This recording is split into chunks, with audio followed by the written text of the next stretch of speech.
We're in video number 2, and my opponent already threw out that first move, and as I said in the previous video, I'm looking to do some Sicilian stuff. And as soon as I see bishop c4, it's one of those themes that you want to try to tickle it by playing b5, so I don't much to mind. And there we go, he's going for the 4-move checkmate, so I'm just going to go ahead and lock that down. He's letting me tickle, so I'm going to give the bishop a little tickle here.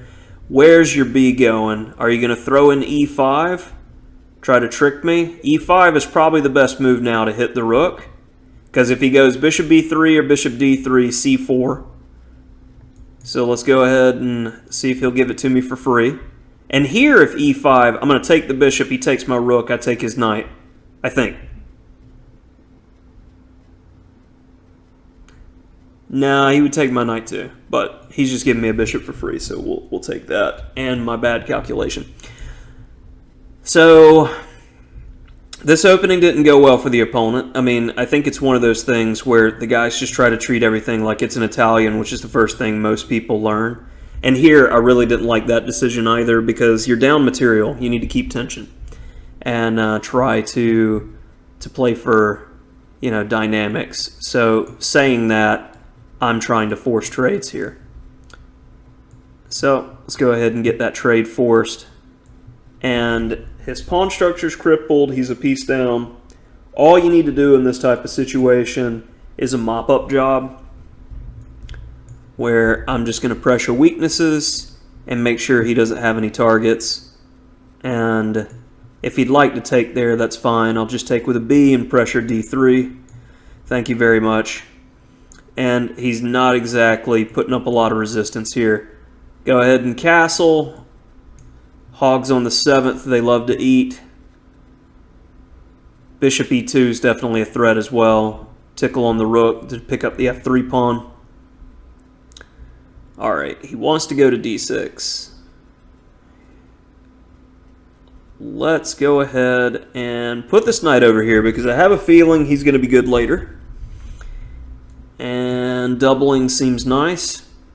Everybody's at least halfway coordinated.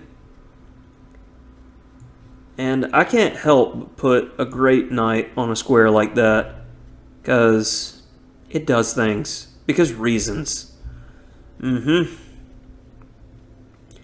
my natural inclination as a chess player is to make sure that I have luft. I have no chance of really losing this game at this point. So let's go ahead and make these things happen. I don't care if I lose that guy via rook b7, rook takes d7, if that type of stuff happens.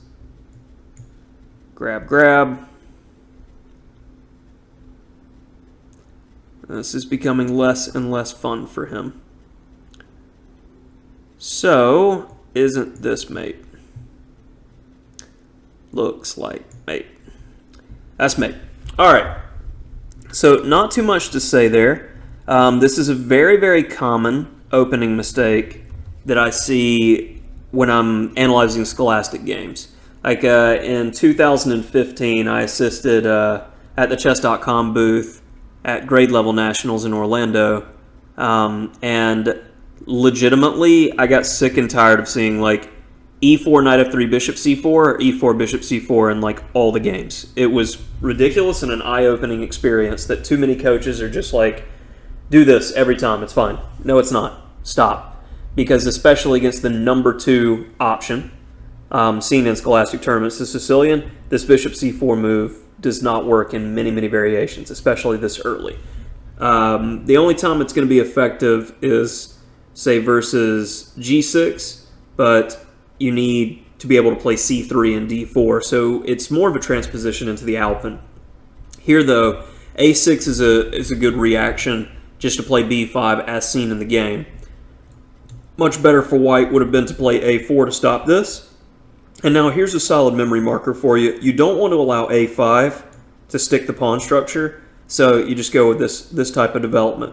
And normally I've seen this type of stuff to where really you develop this hedgehog, and white runs out of moves pretty quickly here. Sometimes I see him try to go for like e5. Like, okay, if you want to play e5 really bad, go ahead. It's not a big deal to me. and I just get kind of a nothing position to be able to play with forever. White's kind of out of plans, though, which is the issue for him in the position. All he can really do is trade. It's not exactly an ambitious position.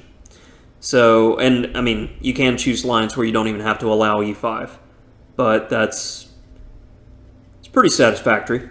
All right, that'll do it for this video, and hopefully, as the rating goes up, we'll be able to see more mainline stuff, and then it'll get really fun.